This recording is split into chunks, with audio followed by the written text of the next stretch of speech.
Hi friends, welcome back. PM Modi Waqf board breaking news. Waqf board पर मोदी का ऐलान, आ गई होश उड़ाने वाली खबर। What is Waqf board?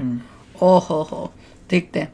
मैं तो कब से वेट कर रही थी कि मोदी जी जो है अपने फुल फॉर्म में आए और इस बारी वो सब काम करें जो देश के लिए बहुत इम्पोर्टेंट है। अब देखते हैं क्या ऐलान किया है।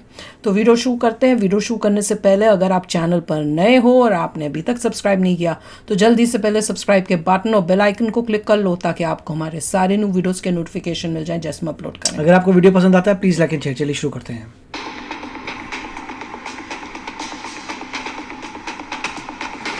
मोदी सरकार एक बहुत बड़ा ऐलान कर सकती है।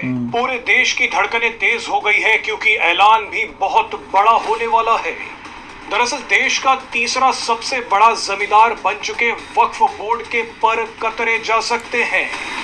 भारत में रेलवे और रक्षा विभाग के बाद सबसे ज्यादा संपत्तियां वक्फ बोर्ड के पास ही हैं।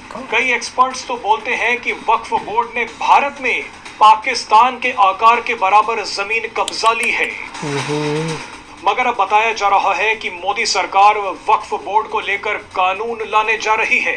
अगले कुछ दिनों में वक्फ संशोधन बिल पेश हो सकता है। वैसे तो कई लोगों का कहना है कि 5 अगस्त पीएम मोदी की फेवरेट तारीख है।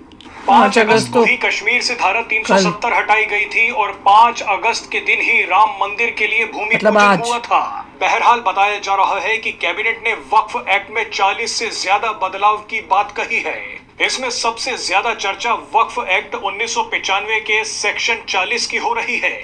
सेक्शन 40 के तहत वक्फ बोर्ड किसी भी संपत्ति को, फिर चाहे वो प्राइवेट संपत्ति हो, किसी ट्रस्ट की संपत्ति हो, मठ या मंदिर की संपत्ति ही क्यों ना हो, उसे वक्फ की संपत्ति घोषित किया जा सकता है। दादागिरी है। यानी अगर वक्फ बोर्ड ने बोल दिया कि ये मंदिर या मठ उसका है तो वो उसका मान लिया जाता है। किस पागल ने अलाउ किया था? मगर अब प्रस्तावित संशोधन के मुताबिक वक्फ बोर्ड के दावों का अनिवार्य रूप से वेरिफिकेशन किया जाएगा। वक्फ अपनी मर्जी से जो बोल देगा उसे वैसे नहीं माना जाएगा। इसके अलावा कई और बड़े बदलाव भी वक्फ एक्ट में किए जा सकते हैं। अब आपको वक्फ बोर्ड के बारे में कुछ डराने वाली जानकारियां बताते हैं। 1954 में वक्फ एक्ट पास हुआ था जिसे 1995 में मजबूत कर दिया गया।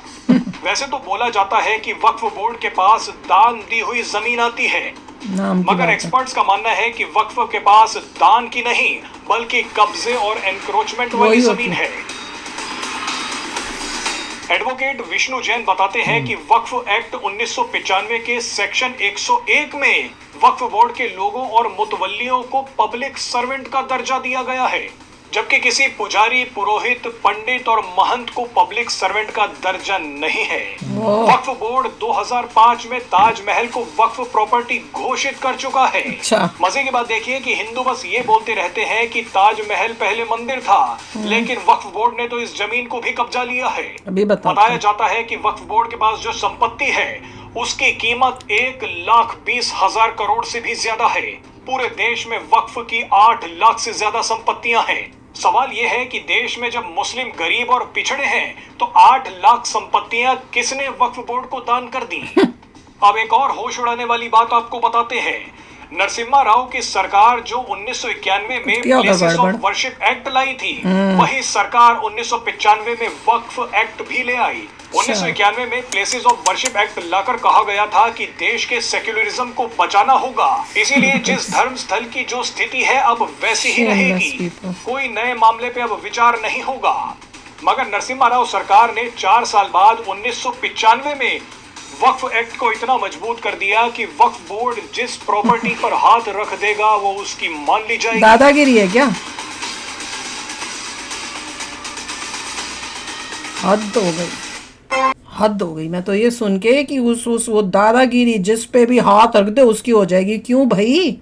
ये किस? मैं तो इतनी हैरान हो रही हूँ कि जब ये हो रहा था तो इंडिया की जनता, भारत की जनता क्या सो रही थी? उसी टाइम खड़े होके उसके अगेंस्ट बोलना चाहिए था, उसके अगेंस्ट एक्शन लेना चाहिए था ताकि वो हटाए उसको आने ही नहीं देना चाहिए था इस एक्ट को। वही है ना, सोते रहते हैं। और कितनी नाइंसाफी है रिलीजन बेस पे। वैसे बोलते हैं सेक्युलरिज्म का बोलते रहते हैं, ये सेक्युलरिज्म है कि आपने जो पंडित हैं या दूसरे जो रिलीजन के जो प्रीस्ट हैं उनको तो वो दर्जा दिया नहीं जो आपने यहाँ पर मुस्लिम्स लोगों को दे दिया।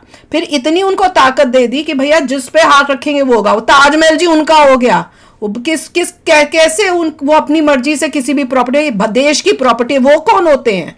और कह रहे पाकिस्तान जितना एरिया इन्होंने ले लिया है। देखना ये है कि गवर्नमेंट ने जो है अभी कांग्रेस वेट करेंगे मोदी जी क्या लेके आते हैं और होपिंग बहुत स्ट्रिक्ट क्या होता है क्या नहीं होता। कोई भी चीज़ ऐसी आती है तो वो लोग पहले कोर्ट में जाते हैं, फाइल करते हैं उसके अगेंस्ट और कोर्ट केस चालू होता है, तो देखेंगे। मगर बड़ा अजीब सी बातें हैं ये। और दूसरा देखिए कि टेम्पल्स को जितना ये पैसा मिलता है वो गवर्नमेंट रख लेती है, टेम्पल को नहीं मिलता।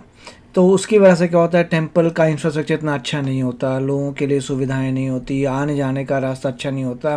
तो उसको चेंज करना चाहिए कि टेम्पल के बाद इतनी पावर होनी चाहिए कि जो उसको दान हो रहा है वो डिसाइड कर सके कैसे यूज़ करना है। टू सम डिग्री ठीक है, और भी लोग हो सकते हैं उसमें मैनेज करने के लिए, मगर अगर वो पैसा टेम्पल को ही ठीक करने में लग रहा है then it should be okay कि आप अच्छा बनाइए, साफ़ सुथरा करिए, बड़ा करिए, आने जाने करिए, लोगों के लिए आश्रम खोलिए, भीड़ को कम करिए, मैनेज करिए भीड़ को, ये सब चीज़ें होनी चाहिए।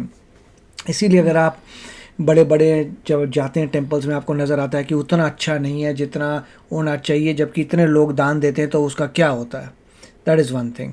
मगर वक्फ में मेरे ख्याल से जो पैसा मिलता है वो वक्फ का बन जाता है, तो वो लोग उस तरीके से वो उनको मिलता नहीं है, वो दादागिरी करके वो जगहें हड़प रहे हैं।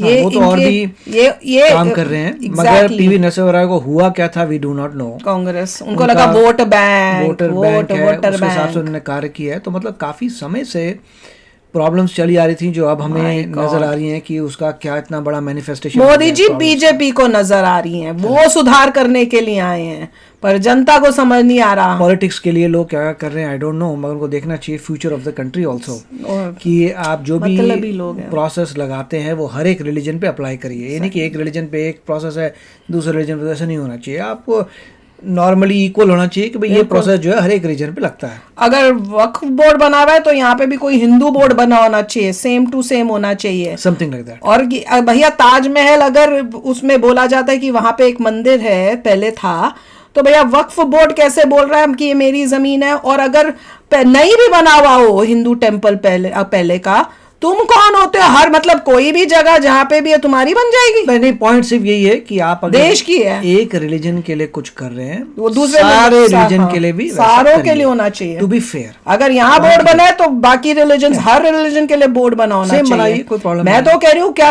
ये तो कह रहे हैं ना कि इसमें कुछ चेंजेस करने का हो रहा है, मैं तो कहती हूँ बोर्ड ही हटाओ, ये बोर्ड ही नहीं होना चाहिए। देखते हैं अभी क्या होता है। This is wrong. अगर बाकी रिलीजन्स में ऐसा बोर्ड नहीं है, ऐसा कुछ नहीं है, तो ये बोर्ड रॉन्ग है। This is illegal, this is against equality. तो चलो यार, आप भी शेयर करना अपने थॉट्स। चलते हैं, मिलेंगे नेक्स्ट वीडियो में बहुत ही जल्द। Till then take care and bye bye. तो अगर आप मेरे इस चैनल पे नए हो तो जल्दी से सब्सक्राइब के बटन को हिट करो और बेल आइकन को क्लिक करो, ताकि आपको मेरा जब नया वीडियो मैं लगाऊं आपको उसके बारे में जल्दी से पता चल जाए।